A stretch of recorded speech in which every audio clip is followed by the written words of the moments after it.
O áudio que vocês vão ouvir agora é parte do podcast Xadrez Herbal. Caso vocês queiram ouvir mais sobre esse assunto e outros temas de política internacional, é só ir em xadrezherbal.com.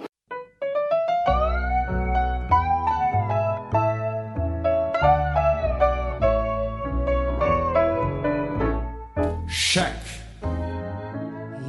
Cafillo, ¿dónde estaba cuando caíste en desgracia? El que siempre acompañó. Finalizadas as eleições para o Parlamento Europeu e, como sempre, a gente vai com a numeralha, né, Felipe? Já que no último final de semana, todos os países membros da União Europeia foram às urnas, até o Reino Unido. Justamente, principalmente isso. O Reino Unido, e a gente vai tratar aí dos resultados. Exatamente. O termo que você usou ficou muito bom, né? Vamos para a numeralha. Depois a gente vai falar algumas notícias específicas dos países, mas vamos primeiro, né, pro placar geral, digamos assim, né? A primeira coisa que é interessante da gente pensar sobre essas eleições parlamentares da Europa, né? Primeiro, o que é o Parlamento Europeu? Como essa é a primeira eleição, né, para o Parlamento Europeu enquanto existe xadrez herbal, então acho que é bom a gente fazer uma pequena explicação, né? O Parlamento Europeu, ele é como se fosse a Câmara Baixa do Legislativo da União Europeia, tá? Como se fosse ali a Câmara dos Deputados. Você tem eleição de 751 eurodeputados, que são eleitos em proporção, tá, da população dos países, tem um piso e um teto, que nem o sistema brasileiro, que ao meu ver não é bom, mas enfim, é como eles adotam e como o Brasil adota. Então, esses 751 deputados representam as 512 milhões de pessoas dos 28 países membros da União Europeia. É o mesmo sistema, então o mesmo pensamento federalista que você tem na Alemanha, no Brasil e nos Estados Unidos. Tá? Assim como no Brasil você tem os deputados que representam os 200 milhões de brasileiros na Câmara dos Deputados eleitos pelos estados, na União Europeia eleito pelos países, tá? Para a Câmara Baixa. A Câmara Alta, digamos assim, né, é o Conselho da União Europeia, tá? Não é o Conselho da Europa, não confundam, tá? Porque tem as duas instituições, infelizmente, né, esse nome é um pouco criativo, né? O Conselho da União Europeia é como se fosse o Senado brasileiro. Ele é formado por 28 integrantes que representam os governos de cada país, tá? Então, a Câmara Baixa representa a população, a Câmara Alta representa os estados. Qual o poder do Parlamento Europeu? O Parlamento Europeu, ele tem os poderes legislativos, mas ele não tem iniciativa legislativa. Tá? Isso quer dizer o seguinte: a Comissão Europeia, que é o poder executivo, tá, liderado pelo Jean-Claude Juncker, a Comissão Europeia, que é... Aliás, é um baita nome, né, para um... Jean-Claude Juncker, né? É França e Alemanha juntas. A Comissão Europeia, que é eleita pelo Parlamento, esse é o primeiro poder dela, tá? Ela é aprovada pelo Parlamento, ela vai lá e propõe uma nova legislação, dizendo que, olha, por exemplo, países da União Europeia não poderão mais queimar óleo diesel. Tá? Dando aqui um exemplo idiota. Aí, isso vai para o Parlamento Europeu, que pode votar, que vai votar isso, pode aceitar, pode recusar, pode fazer alterações. O que o Parlamento Europeu não pode fazer ainda é ele propor uma nova legislação. Tá? Essa é uma diferença em relação, por exemplo, ao Congresso brasileiro. Aqui é uma analogia, tá, gente? Por favor. Tá? Então, o Congresso é como se o Congresso brasileiro pudesse votar, vetar e alterar os projetos vindos do presidente da República. Mas o deputado ou deputada Zé, não sei da onde, não pode propor uma nova lei. A outra coisa que o Parlamento Europeu faz, e aí sim é onde ele tem a caneta, é fiscalizar e controlar o orçamento da União Europeia. Né? O projeto orçamentário da União Europeia, que dura anos, né? A gente já falou isso aqui, por exemplo, sobre os orçamentos da União Europeia perante Polônia e Hungria, que adoram criticar a União Europeia, ao mesmo tempo que adoram receber uma grana da União Europeia. E o parlamento também pode, por exemplo, por uma moção de censura, demitir a Comissão Europeia. Tá? Então, Jean-Claude Juncker não dá mais, o cara aprontou aí, o cara é incompetente, o cara apareceu pelado, entendeu? Na cerimônia da bandeira, entendeu? Então, o parlamento pode, por uma moção de censura, demitir a Comissão Europeia, demitir o Poder Executivo, tá? Então, assim, brevemente, é mais ou menos isso que o Parlamento Europeu serve. O Parlamento Europeu, ele, de certo modo, ele acaba servindo muito mais como um órgão consultivo, tirando as questões orçamentárias, e nas questões orçamentárias, de fato, ele tem um peso, porque a União Europeia, né, ela depende muito mais dos conselhos, dos órgãos formados pelos integrantes dos 28 países, pelos representantes dos governos. Essa é uma coisa que a gente já falou aqui, que vamos lembrar. Globalismo, Bruxelas, burocracia da União Europeia, bababá, perde autonomia nacional. Se os países, se os governos nacionais não aprovarem alguma coisa, essa coisa não vai para frente, tá? Não tem como, por exemplo, a Espanha ser obrigada, tá, a adotar alguma medida, tá? Ela pode, eventualmente, não sei, por alguma negociação, ter que fazer ali alguma concessão, alguma coisa assim, mas não tem como você passar por cima da soberania dos países. Até porque, lembrando, né, os tratados da União Europeia, inclusive os tratados que reformaram a União Europeia recentemente, eles foram aceitos e ratificados pelos países nacionais. Então, assim, se você concorda... A analogia que eu sempre faço é com condomínio.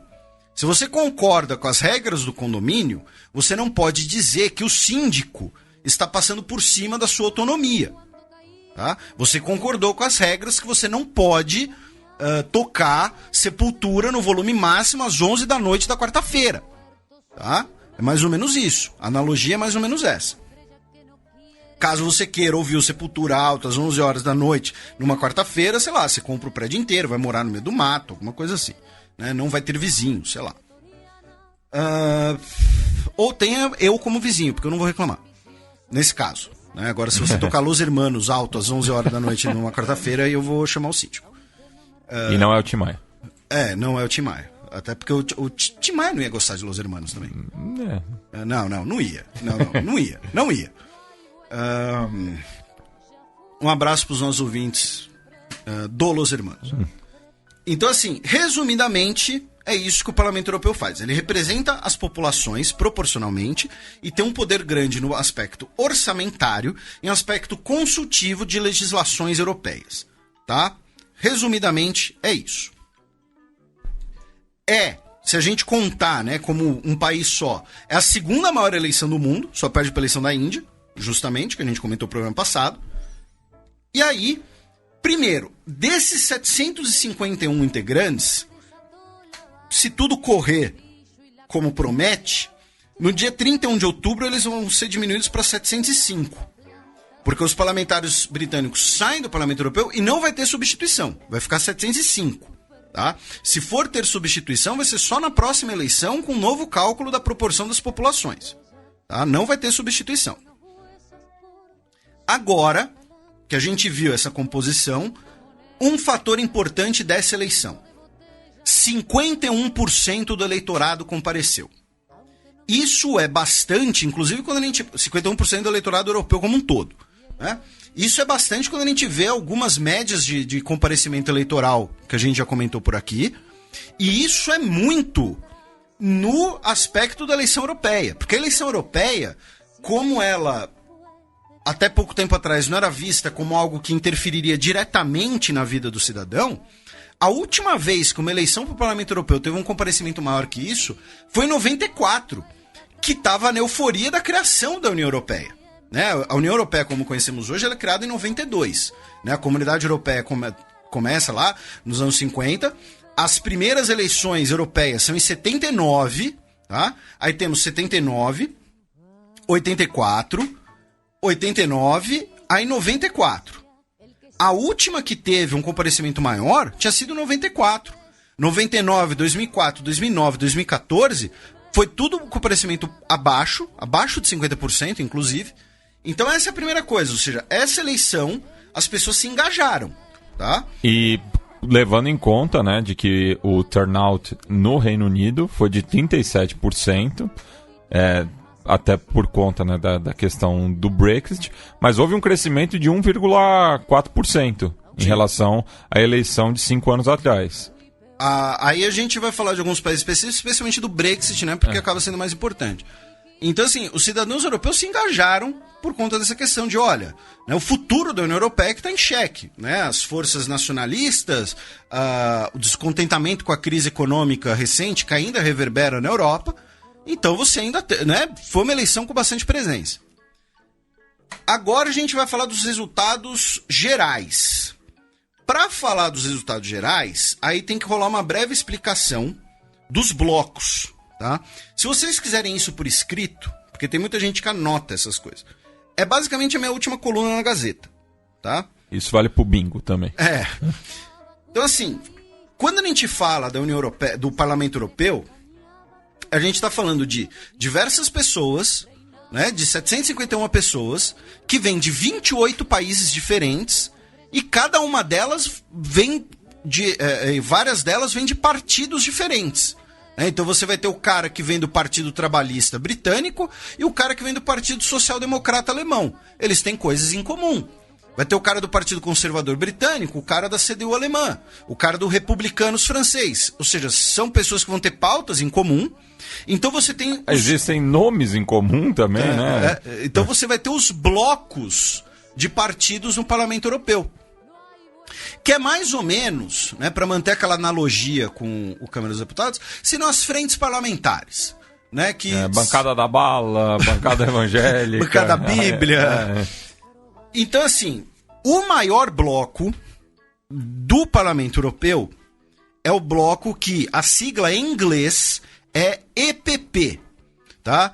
Partido do Povo Europeu, tá? Partido Popular Europeu, que são os partidos de centro-direita e direita clássicos, os partidos conservadores clássicos, o Republicanos francês, o Partido Popular espanhol, tá? O CDU alemão, os Tories.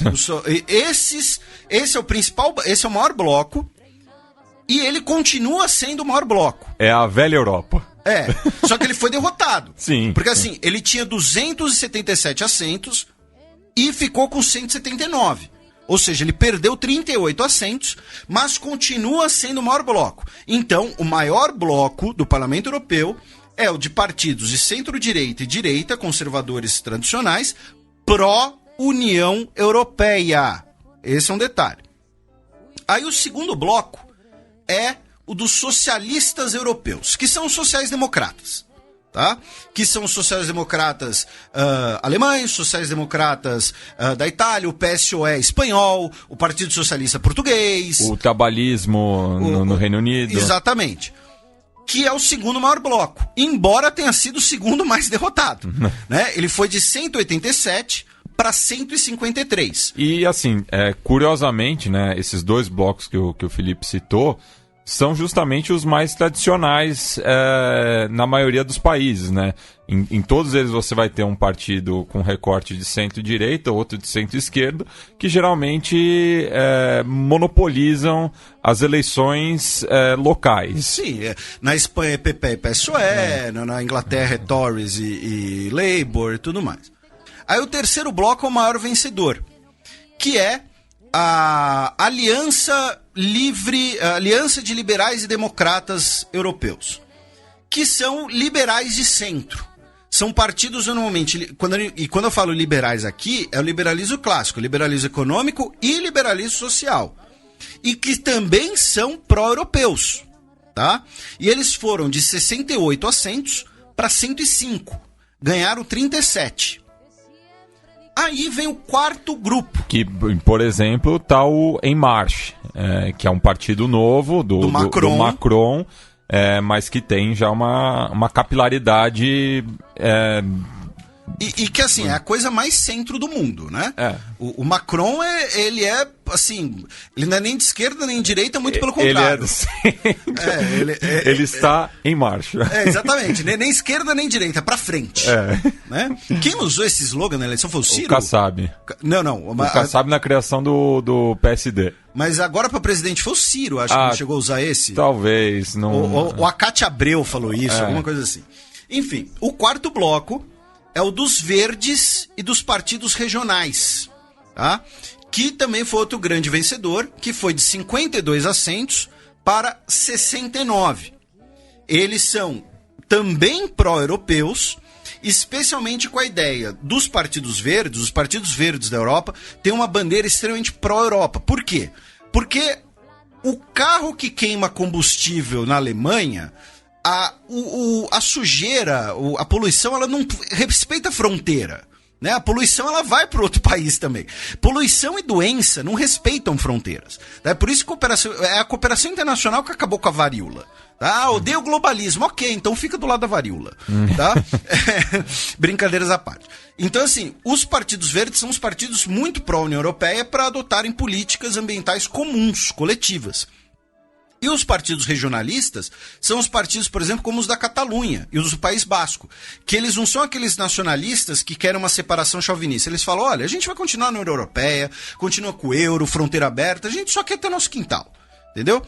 E esse foi o quarto maior bloco. Aí o quinto bloco começa o primeiro bloco que dá pra gente colocar algum componente eurocético nele, que é o bloco dos conservadores e reformistas da Europa. Tá? Que é um partido eurocético soft, digamos assim, um bloco eurocético soft, que foi de 76 para 63 assentos, tá? Perdeu 13. E aí, em sexto lugar apenas, que vem um bloco realmente eurocético, tá? Que é o Europa de Nações e Liberdade, e a gente já vai entrar numa complicação em relação a esse bloco, que é o bloco do Salvini e da Le Pen, que foi de 36 para 58. Ou seja, ganhou 22 cadeiras, foi o segundo maior vencedor das eleições. Aí, em sétimo lugar, vem a Europa pela Liberdade e Democracia Direta, que é basicamente o grupo do Nigel Farage, é o grupo do Brexit. Então, assim, esse é um grupo que, além do Brexit, conta com os 5 estrelas e o AfD, Alternativa para a Alemanha. E ficou com 54 cadeiras. Ganhou 13. Só que, dessas 54, se tudo correr como promete, 29 vão embora. Em 31 de outubro. São quase metade. Os 29 assentos do Nigel Farage.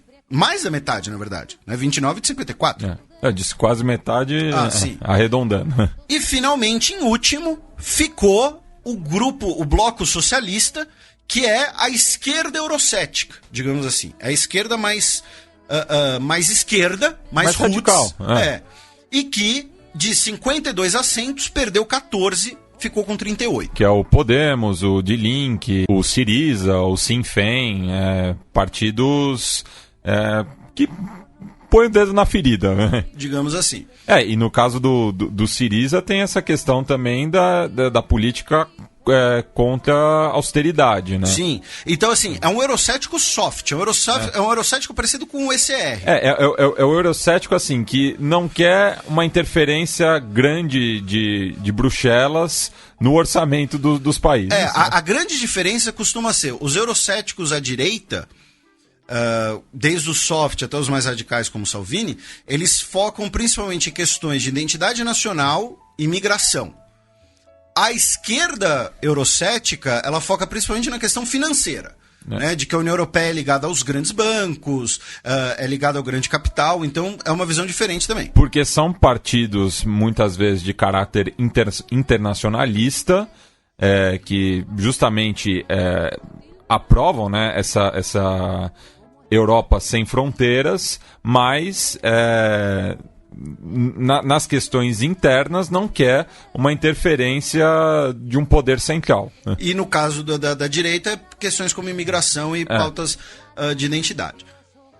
Então, assim, Aí por que eu disse que em relação aos blocos eurocéticos tem uma complicação? Que é o seguinte, o Matteo Salvini e a Le Pen, eles querem acabar com essa pulverização, digamos assim, dos eurocéticos em 3 grupos diferentes. Desde os eurocéticos softs até o grupo do Brexit, que é o grupo basicamente do Nigel Farage. Eles querem criar um novo grupo, tá? Que junte todos os eurocéticos, tá? Mas... falta uma banda que una todas as tribos. Uma banda que una todas as tribos, que nem o Norvana. Né? Então, assim, o Matteo Salvini e a Le Pen, eles já conseguiram, por exemplo, o compromisso com a alternativa para a Alemanha, o AfD, o partido da direita nacionalista e populista alemã. A questão de perder os parlamentares do Brexit pode acabar pesando nisso. Mas, por isso que eu disse que é difícil a gente colocar um cálculo final, até porque você tem movimentos que são, que digamos assim, que flertam com as críticas da União Europeia, especialmente questão de imigração, mas que estão juntos dos partidos mais tradicionais. Por exemplo, o Lei e Justiça, ele faz parte do ECR, o Lei e Justiça é o partido da Polônia, que é o eurocético soft. O Fidesz, do Orbán, faz parte do EPP, o maior bloco, dos conservadores mainstream. Então, por quê? Porque também tem aquela coisa, gente. Você pode até concordar muito com a Marine Le Pen, mas você ser visto sempre andando com ela, para esses partidos que ocupam o poder nos seus países, também não é tão legal assim. Né? Você corre o risco de soar muito radical e corre o risco de alienar os outros partidos que estão no governo. Porque a Marine Le Pen, o Matteo Salvini hoje ele está no governo, né? Mas a Marine Le Pen é oposição. Então, essa ideia dos partidos mainstream, né? Nacionais, mesmo eurocéticos, como Lei e Justiça, andarem juntos com outros partidos mainstream, como os conservadores britânicos, a CDU alemã e por aí vai. E no caso do partido do Orbán, ele conseguiu mais da metade dos assentos para o Parlamento Europeu. Mas na próxima eleição ele vai conseguir 115% das cadeiras. Então, assim, o Matteo Salvini quer criar esse novo grupo, que vai se chamar Aliança Europeia de Povos e Nações, tá? Que a ideia é ser o juntar todos os eurocéticos num bloco só. Então, por isso que eu disse que fica um pouco complicado, né, essa questão dos blocos, dos 3 blocos que podem ser chamados eurocéticos. Mas, de qualquer maneira, aí ainda sobram, para quem for bom de conta e foi pensando nisso tudo, ainda sobram 32 eurodeputados que não têm filiação, tá? Que são independentes ou que são de partidos pequenos, né? Enfim, 32 que são sem filiação. Aí o que acontece? Se você juntar todos os eurocéticos, nós vamos ter uma bancada de 112 assentos, que depois do Brexit provavelmente vai cair para 83, e isso representa mais ou menos 12% do Parlamento Europeu, quando tiver o Brexit. Ou seja, não é uma força desprezível, mas também não vai conseguir pautar o Parlamento Europeu. Então, embora o grupo eurocético tenha crescido bastante, tenha conseguido uma certa vitória, ele não teve uma vitória muito grande nos números gerais, e uma vitória que foi eclipsada pelo crescimento dos liberais para a Europa e dos verdes. Tanto que aí entra, olha só, se a gente separar entre os pró-Europa e os eurocéticos, os pró-Europa vão ficar, pelo menos em teoria hoje, com 506 parlamentares. Isso é mais que 2/3 do parlamento, tá? Onde os países eurocéticos, onde os grupos eurocéticos foram vitoriosos? Dos 28 estados da União Europeia, em só 4 eles foram vitoriosos. No Reino Unido, uma vitória que talvez não mude muita coisa, com o Brexit. Na Itália e na França, por conta da Le Pen e do Matteo Salvini, que tem muita força internamente. E na Polônia. Tirando esses 4 países, nós tivemos vitórias sociais-democratas em Portugal, Espanha e Malta, vitórias liberais em Estônia, Tchequia e no Benelux, ou seja, Holanda, Bélgica e Luxemburgo, 3 eleições, e todas as outras foram os partidos de centro-direita tradicionais. Então, assim, não foi uma vitória dos eurocéticos. O Matteo Salvini teve uma vitória na Itália, a Le Pen teve uma vitória na França, porém, em números gerais na Europa, os pró-União Europeia são a maioria de longe, com mais de 2/3 dos assentos. E aí entra o que a gente estava falando no início. Na Alemanha, mesmo perdendo 5 assentos, a CDU/CSU da Merkel ainda foi a maior bancada alemã, 29 eurodeputados. A AfD ganhou 4 assentos, cresceu, mas foi para 11. Isso é quase metade dos 21 verdes, que foi a segunda maior bancada. E o verde foi o que teve maior participação entre os jovens alemães, então já mostra também uma tendência futura. Exatamente. Então, assim, a tendência, né, usando a palavra que você usou, foi que o seguinte: o eleitorado cuja bandeira era nacionalismo e imigração votou nos partidos eurocéticos. No campo de centro e esquerda, no campo progressista, digamos assim, a migração do voto foi nas bandeiras claramente europeístas e supranacionais, como os verdes e os liberais. Ou seja, mesmo essa ideia ali da derrota dos partidos tradicionais ainda é muito fraca, porque eles continuam os 2 maiores blocos. E os verdes e os liberais, que são eurocéticos, são o bloco do meio. Os que são pró-União Europeia, desculpem. Os eurocéticos vão continuar sendo ali uma margem, uma pequena facção ali de 12%. Mesmo se consigam atrair outros partidos, dificilmente vão passar de 15% do Parlamento Europeu. Tá? Então, assim, essa é a primeira numeralha. Aí entra a outra questão, que é o seguinte, e aí a gente vai falando de algumas notícias, né, que é, em alguns países, né, a eleição para o Parlamento Europeu foi vista como uma espécie de referendo, de consulta sobre o atual governo daquele país. Não da União Europeia, não da Europa, mas um voto em relação àquele país. O caso mais evidente disso foi o do Brexit, né? E a gente comentou isso semana passada, comentamos isso em outros programas, que é a ideia de que o voto europeu em relação ao Brexit seria ali uma espécie de segundo referendo sobre um Brexit. Né? E primeiro, não é possível dizer isso, porque no Reino Unido o comparecimento foi de 36% de eleitorado. Quando a gente teve o voto do Brexit, o comparecimento foi 72%, o dobro. Tá? Então, assim, quem ficou na torcida de o Brexit venceu e tal, gente, foi uma fração do eleitorado que votou, 1/3. Mesmo nas últimas eleições gerais, né, o voto do Brexit foi 72%, nas últimas eleições gerais foi 68%. E os hard Brexiteers tiveram menos de 40% dos votos. Exatamente. Aí o que acontece? A bancada britânica do Europarlamento, em primeiro lugar, ficou o partido do Brexit, do Nigel Farage, né, que substitui o antigo UKIP, né, o Independência do Reino Unido, ficou com 29 cadeiras. Aí, em segundo lugar, vieram os liberais democratas, de centro, com 16. Em terceiro, os trabalhistas, com 10, metade do que eles tinham. E em quarto, os verdes, para 7. Em quinto lugar, né, ficaram os conservadores, com apenas 4 assentos, maior derrota da história deles, perderam 15 assentos. Depois, os nacionalistas escoceses, que são pró-Europa, com 3 assentos. E o mapa da votação, você vê a Escócia bem amarela. Que é a cor do partido.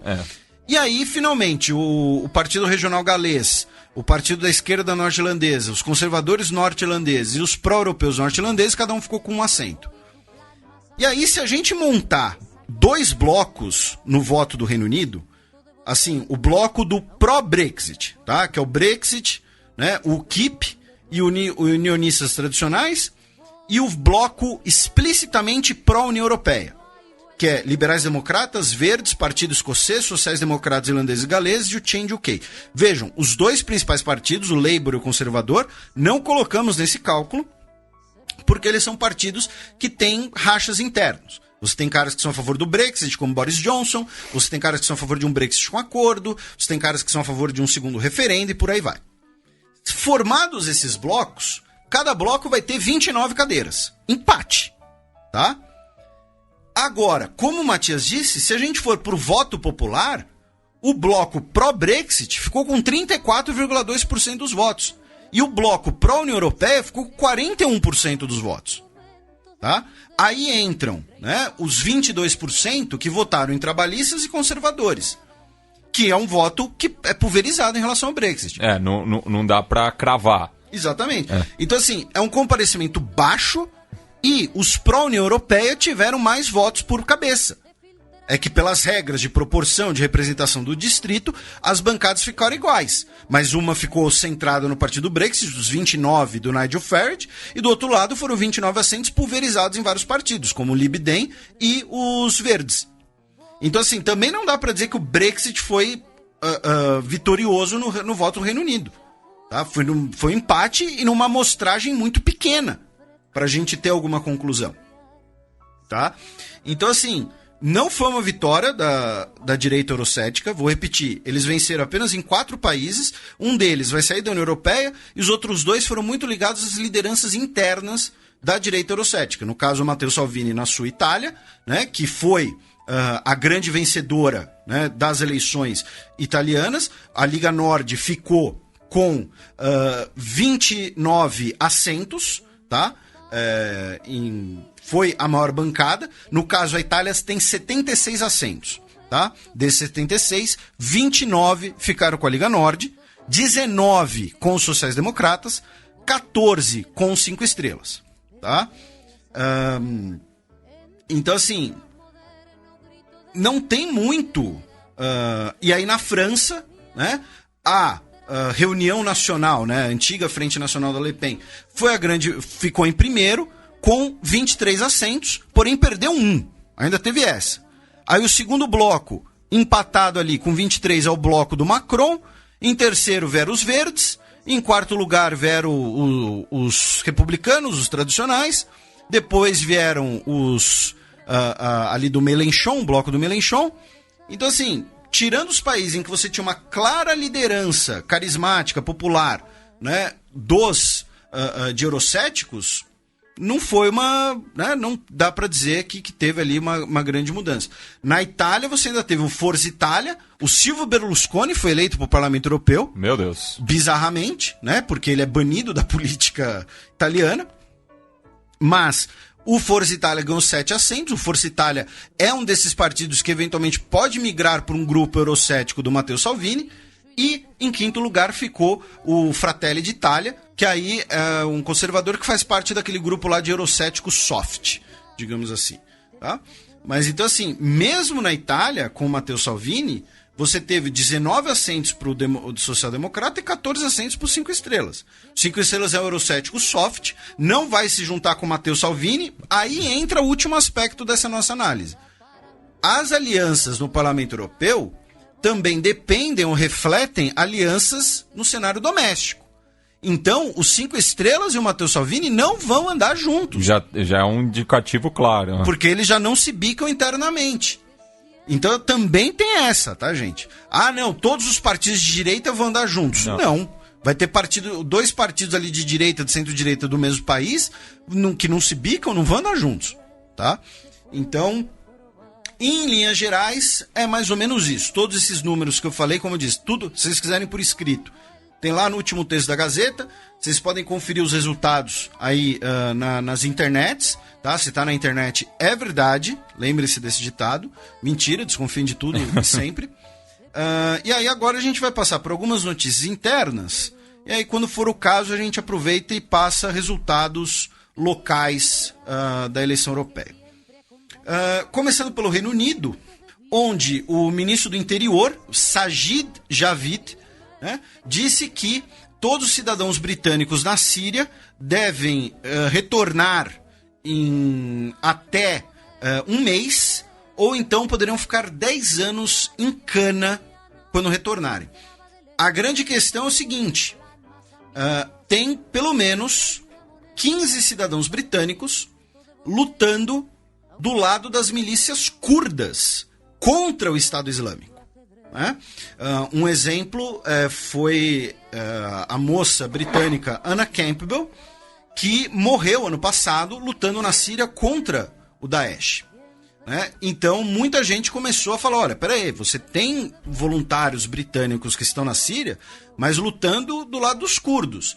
Esses caras também vão pegar 10 anos de cana? Também vão ser acusados de terrorismo? Então teve uma discussão interna no Reino Unido, né, sobre esse tema. Tem uma reportagem do Guardian, muito interessante, sobre os voluntários britânicos que lutam pelos curdos. Também no Reino Unido, o Boris Johnson, né, que é o favoritaço, né, a ser o novo premier do Reino Unido, ele foi intimado a depor por ter mentido na campanha do Brexit. Não, ele não faria isso, Felipe. Pois é. Segundo a denúncia, o Boris Johnson mentiu ao dizer que o país enviava 350 milhões de libras esterlinas por semana à União Europeia. E o valor que ele dizia na campanha era praticamente o dobro das contribuições britânicas para o orçamento da União Europeia. Né? Esse número do 350 milhões, ele é parte da trama, até quase, do filme Brexit. O filme estrelado pelo Cumberbatch, né? Que faz o Dominic Raab. E o cara que faz o Boris Johnson é muito engraçado, porque tipo, ele tem um cabelo muito louco no filme, né? Óbvio. Não é o Gary Busey. Então, o Boris Johnson foi intimado a depor, né, por ter mentido na campanha. Na Bélgica, né, a Bélgica foi um dos 3 países que aproveitou, né, o 26 de maio. Já que as urnas estão lá mesmo, né? Exatamente, né? A Bélgica foi lá e realizou as suas eleições, né? Lembrando que o premier da Bélgica renunciou recentemente. Só que assim, a gente... O que tem virado moda na Europa. Só que assim, a gente não tem como cravar nada ainda. Primeiro, foi um comparecimento altíssimo nas urnas, tá? 88% dos belgas votaram nas eleições nacionais, né? Foram junto com as eleições para a União Europeia. Nas eleições para o Parlamento Europeu, os eurocéticos soft ficaram em primeiro lugar. Em segundo lugar, né, empatados, ficaram liberais, sociais-democratas e conservadores mainstream, digamos assim. Só que, por que não dá pra gente cravar nada? Porque o partido, né, com maior vitória ficou com 25 assentos de 150. Isso porque ele perdeu 8. Pois é. Né, que é a Aliança Flamenga, que é inclusive um partido nacionalista e separatista. A gente já falou aqui que a Bélgica tem um problema separatista muito grande, porque a Bélgica ela é basicamente 2 regiões coladas uma na outra. A região Flamenga, ao norte, que é de falantes de neerlandês, e a Valônia, ao sul, que é de falantes de francês. E aí você se pergunta, não, mas Felipe, por que não dá metade para os Países Baixos e metade para a França? Para evitar isso, que o Reino Unido patrocinou a independência da Bélgica. Mas também tem uma outra diferença. Esses flamengos belgas, eles, ao contrário dos flamengos neerlandeses, eles são católicos. A independência belga, em 1830, ela teve um forte caráter religioso, né, de conflito entre católicos e protestantes. E 2 das melhores coisas que os valões criaram recentemente, os franceses tomaram para si, né? Que é a batata frita e o Tony Parker. Então, assim, é muito... A coalizão, se alguma coalizão for governar a Bélgica, vai ser uma colcha de retalhos, que assim, a gente não tem como pensar nisso agora, depois de eleição europeia ainda por cima. Então, assim, vai ser uma salada, tá? E o segundo partido com o maior número de assentos é o Vlaams Belang, desculpa a pronúncia flamenca aqui, que também é um partido de direita ligado ao nacionalismo flamenco. Isso. Inclusive... E que ganhou 15 cadeiras, né? Sendo que nas últimas eleições tinham 3. E, inclusive, o rei Felipe se encontrou com os líderes do partido e foi muito criticado, porque foi o primeiro encontro entre o monarca e o líder de um grupo de extrema-direita na Bélgica desde 1936. O contexto em 36 era meio complicado. Aí vamos à França, onde tivemos, no final de semana, né, um atentado, né, a bomba em Lyon, que deixou pelo menos 13 pessoas feridas, tá? Um pacote bomba cheio de pregos foi detonado, e quem assumiu a autoria do atentado foi um argelino de 24 anos, chamado Mohamed Hichem, que disse que havia jurado lealdade ao Estado Islâmico. Porém, se vocês perceberem, né, ele, ao contrário do modus operandi do Daesh, ele foi detido vivo.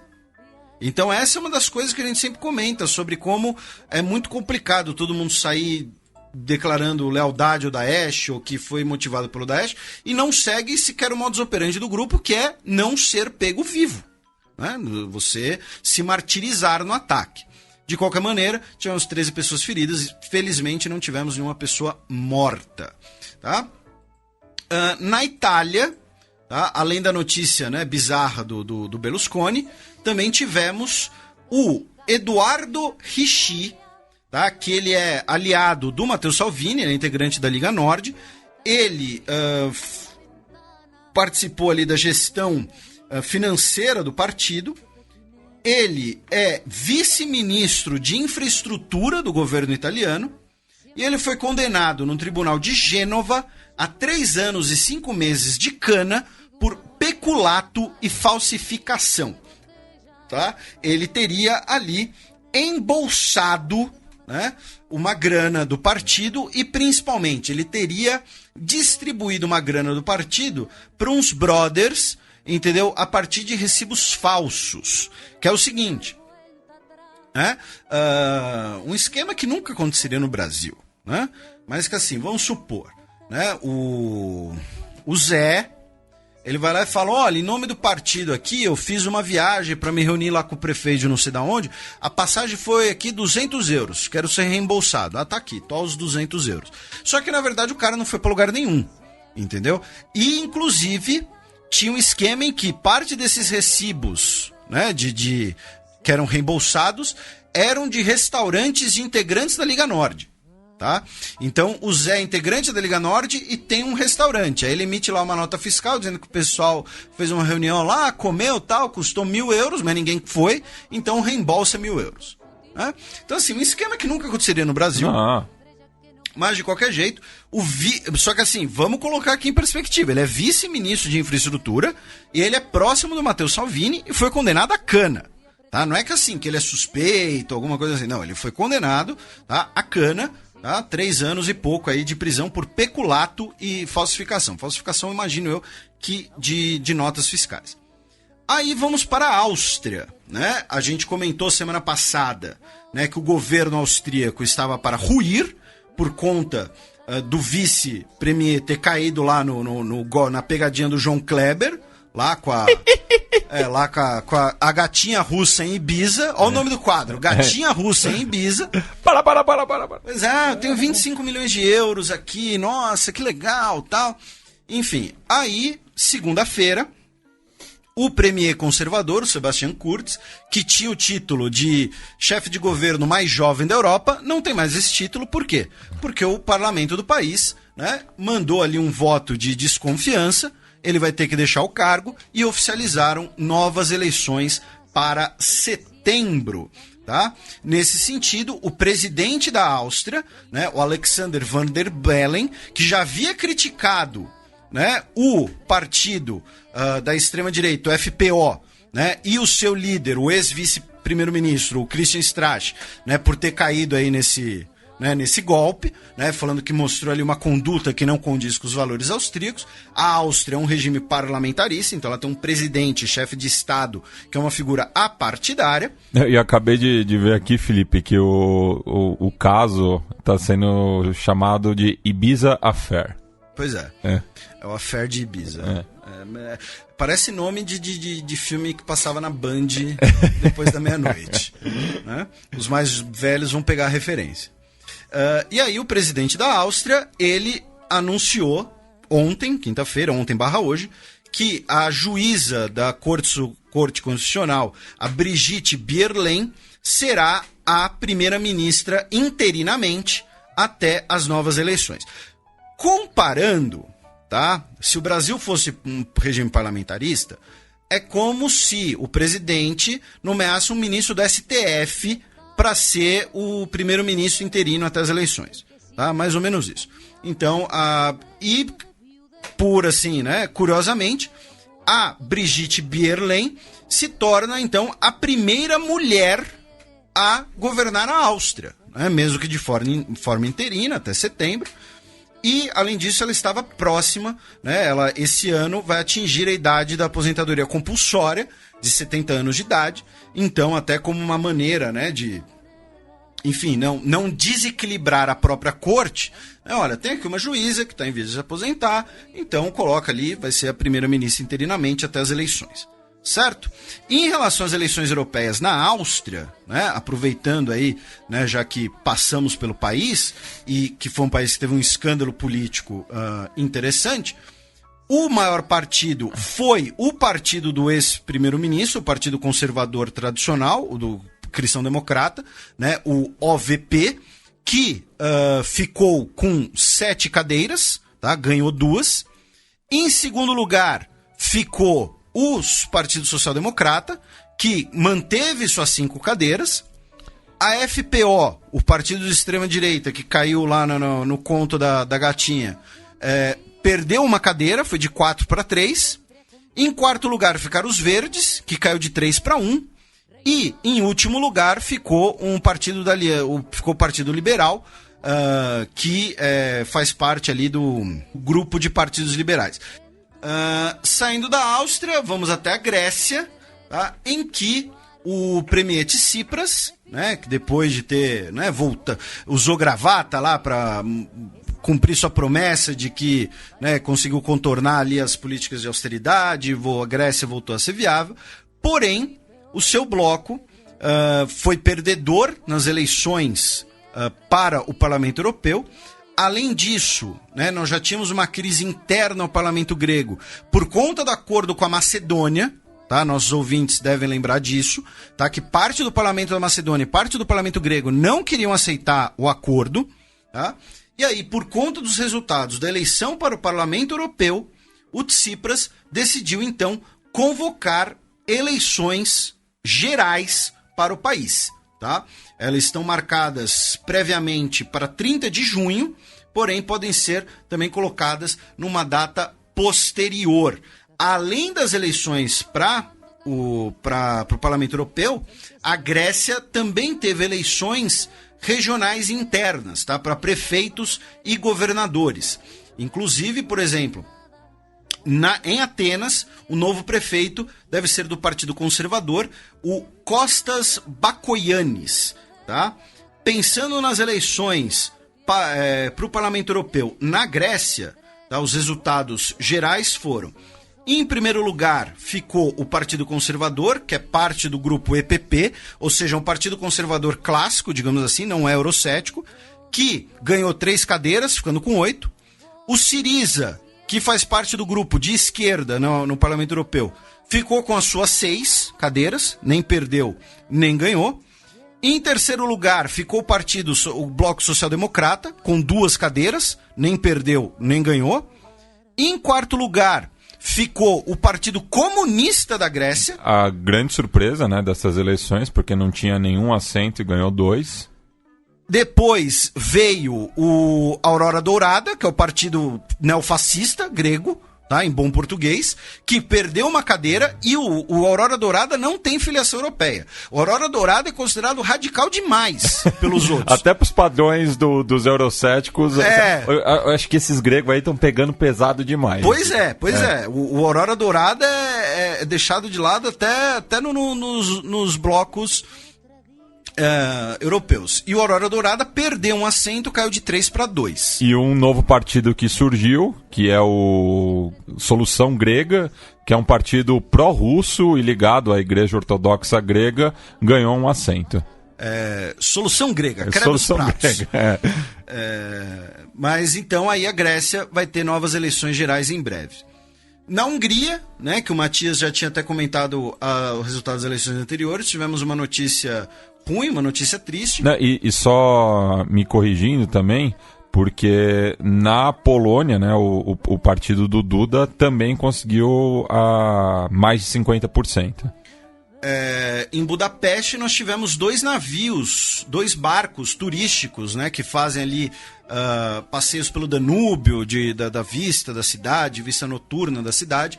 2 navios colidiram, tá? Um deles afundou rapidamente e tivemos pelo menos 7 mortos, estamos com 21 desaparecidos e todos os mortos eram sul-coreanos.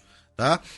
Uma empresa de turismo sul-coreana que havia ali alugado esse barco e várias pessoas dos desaparecidos, inclusive, também são sul-coreanos. O governo da Coreia do Sul já mandou lá uma equipe para ajudar nas buscas e tudo mais. O acidente foi colocado na conta de que o rio está muito cheio e com uma forte correnteza atípica para o período, tá? E por isso teria resultado nesse acidente. O fato da correnteza e a temperatura da água faz com que as equipes de busca não tenham muitas esperanças, né, de encontrar eventuais sobreviventes. E, enfim, né, uma notícia triste. E esse tipo de passeio em Budapeste é extremamente comum. Né? Você tem vários barcos e a cidade se ilumina toda de noite para isso e tal. Então é uma notícia realmente desagradável, porque é uma coisa de rotina, assim, deve acontecer uns 20 passeios desse tipo por dia lá, e aí você tem uma notícia dessas e ainda por cima todos os mortos eram de um mesmo grupo, né? Então infelizmente fica aí o registro dessa notícia em Budapeste. Aí vamos para a Romênia, onde o país aproveitou também as eleições para o Parlamento Europeu. No caso romeno, né, o vencedor foram os conservadores tradicionais, ficaram com 10 assentos, comparado aos 8 que tinham anteriormente. Em segundo lugar ficaram os sociais-democratas e, em terceiro lugar, ficou o partido mais à direita da Romênia. Na Romênia, 48% do eleitorado compareceu nas eleições europeias e o referendo da Romênia foi respondendo, era um referendo consultivo, na verdade, tá? Não era nem vinculante. Eram 2 perguntas. A primeira, você concorda com a proibição de anistias e perdões para crimes de corrupção? Segunda pergunta, você concorda com a proibição da aprovação pelo governo de medidas de emergência em relação a crimes, punições e organizações jurídicas em relação ao direito de apelação da Suprema Corte? Ou seja, ambas em relação à corrupção, né? A segunda era ali, olha, você concorda que o governo não pode mudar as regras de apelação em cima da hora? Tá mudando aqui para um bom português, tá? O comparecimento foi de cerca de 41% do eleitorado, ou seja, mais gente votou para o Parlamento Europeu do que nesse referendo consultivo, e ambas foram aprovadas, né, passaram com pelo 85% das pessoas votando a favor. Tá? Na Lituânia, nós tivemos também eleições para a presidência da Lituânia, no caso, o segundo turno. Tá? Lembrando, a Lituânia é um regime semipresidencialista, na qual o presidente ainda tem alguns poderes, mas quem manda, né, quem gerencia tudo é o primeiro-ministro. E quem venceu as eleições foi o Gitanas Nausėda, tá? Que venceu aí com 66% dos votos no segundo turno. Ele é um candidato independente, já que a maioria, né, o presidente tem que ser essa figura suprapartidária, digamos assim. E para as eleições europeias, né, o principal vencedor na Lituânia, né, foram 11 assentos, e desses 11 nós tivemos 3 grupos que ficaram com 2, tá? Que foram os conservadores tradicionais, os sociais-democratas e os liberais, ou seja, os 3 pró-União Europeia. Tá? Então temos aí novo presidente na Lituânia. E só antes de sair da Comunidade Europeia, Felipe, passar para as demais notícias no continente, né, principalmente na porção oriental, Cabe lembrar que o comparecimento em Portugal foi de pouco mais de 30%, então eu recomendo o podcast do Bruno Aleixo, Ideias para Reduzir a Abstenção. É curtinho, são 6 minutos, quem conhece já o personagem sabe mais ou menos do que se trata, então ouçam lá. Mas é um podcast de humor. De humor, sim. Tá, ok, então ouça o podcast do Bruno Aleixo. E pra gente fechar Europa, né, 3 noticiazinhas.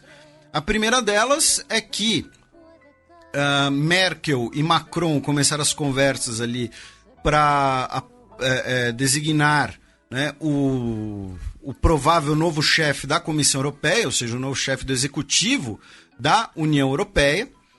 Mas essas conversas ainda vão demorar um pouco, mas só estou comentando porque, como saíram as notícias, já teve ouvinte nosso perguntando. Segundo, a Rússia lançou ao mar o seu novo quebra-gelo nuclear. Vocês ouviram direito. É um navio quebra-gelo com um reator nuclear a bordo. Tá? Super, assim, uma ideia brilhante. Exatamente. O nome porque dele é um navio que quebra gelo, tem um reator nuclear. Então, assim, um reator nuclear, você imagina que é uma coisa que gosta de impacto, né? Enfim. O nome dele é Ural. E ele, na verdade, vai substituir, né, o antigo quebra-gelo nuclear soviético. Ele não sabe se é europeu ou asiático. Ele está no meio. E ele é parte, né, dessa disputa, né, pelo Ártico, porque o quebra-gelo nuclear ele pode ali basicamente criar rotas comerciais pelo Ártico, né, com uma grande autonomia, e diminuindo muito a distância das viagens, por exemplo, entre a China e a Europa continental. Né? E o Ártico, como ele está num processo de degelo por conta do aquecimento global... Olha só. Pois também favorece esse comércio. Né? Tanto que, assim, a Rússia está expandindo bastante a sua frota do Ártico, até porque o Ártico, né, é um grande depósito de recursos minerais ainda não explorados, né? Então, nos próximos anos, o Ártico vai ser o grande foco geopolítico do mundo. Não é a primeira vez que a gente fala desse assunto. E, finalmente, como curiosidade, né, o Chelsea foi campeão da Liga Europa. O jogo foi em Baku, capital do Azerbaijão, na quarta-feira, dia 29. Aliás, se não tiver uma faixa fazendo qualquer referência com o algarismo 4, da próxima vez que as duas equipes se enfrentarem, o futebol inglês vai ter falhado miseravelmente. Eu sugiro Baku Forever. Com 4. E, um abraço para o Alcísio. E a gente comentou, né, no programas recentes, a gente tem um especial sobre a Armênia, inclusive, que o jogador do Arsenal, Mkhitaryan, de origem armênia, não pôde ir para Baku jogar, porque armênios não podem entrar no Azerbaijão. Só que... E no fim, assim, até tentaram... criar uma exceção para ele, só que meio a UEFA e o Azerbaijão lavaram as mãos, assim, falar, ele pode entrar lá, mas a gente não... se tacarem coisas nele... a gente não vai se responsabilizar pela integridade física do atleta. Só que aí a gente tá voltando nesse assunto, porque mais bizarramente ainda, teve imagens de torcedores do Arsenal com camisas do Mkhitaryan sendo parados pela polícia no Azerbaijão. Né? Não, se eu fosse torcedor do Arsenal e estivesse em Baku, certamente eu iria com uma camisa do Mkhitaryan. Mas tem muitos torcedores do Arsenal que tem uma camisa dele? Porque não, assim, mas o Arsenal ele não é tão importante. Eu sei, mas eu faria uma. Só por despeito. Ele já foi melhor, vai. Ele já foi mais importante, isso que eu quis dizer. Então, né, teve essas imagens aí bizarras, assim. É tipo, sei lá, você ser detido pela polícia na Argentina porque tá com uma camiseta escrito Pelé. Lá, não dá nem... Né, mesmo assim, não dá nem pra comparar. Enfim. Não, assim, eu acho que é algo... Uma camisa do Maradona e você separado na Inglaterra. Enfim. Alguma coisa assim. Então, não é por isso que a gente voltou aí nessa notícia, porque teve essa bizarrice também. E um abraço pro nosso amigo Heitor Loureiro, que deu muita entrevista essa semana. E que vai voltar, que a gente vai voltar nesse assunto também.